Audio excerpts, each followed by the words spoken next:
avec l'Union européenne et avec les voyages low cost, on avait un peu oublié ce que c'était une frontière avec la mondialisation et tout ça. On avait oublié un peu ce que c'était de devoir se rendre à l'étranger et toutes les complications que ça a apporté. Le Covid nous l'a un peu rappelé.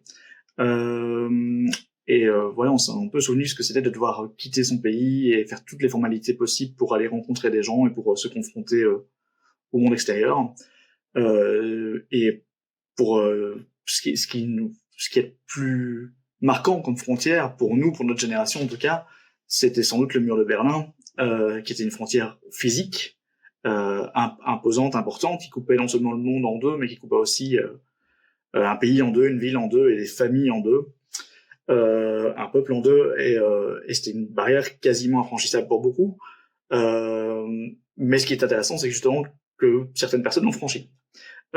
Parfois légalement, mais souvent illégalement, et avec des moyens complètement fous parfois.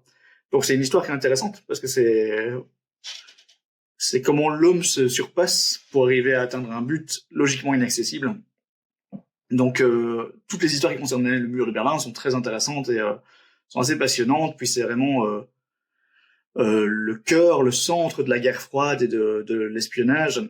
Et donc voilà, donc on est parti de ce point-là, de ce point de départ-là, pour raconter une histoire, un thriller d'espionnage, avec une galerie de personnages assez intéressante, puisque ce sont des passe-murailles.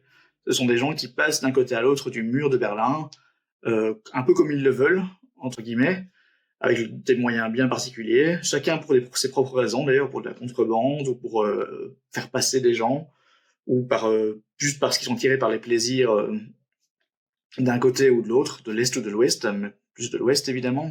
Donc voilà, donc on a cette galerie de personnages croqués par Tristan Josse d'une façon extrêmement drôle et divertissante. Hein. Il a ce côté à la fois réaliste et burlesque qui, moi, me plaît beaucoup dans son dessin. Donc j'aime vraiment ça chez lui, sa façon de. On l'a déjà fait sur Enemy, hein, le diptyque qu'on avait fait avant, où il y avait une galerie de personnages complètement fous, complètement barrés, hauts en couleur et avec lesquels on s'amusait beaucoup à les faire interagir dans une quête commune dans laquelle ils ont chacun leur agenda. C'est un peu ce qu'on fait de nouveau ici avec de l'autre côté du mur, où chacun a son agenda, chacun a ses ambitions, mais ils doivent se réunir et s'associer pour une quête commune. Voilà.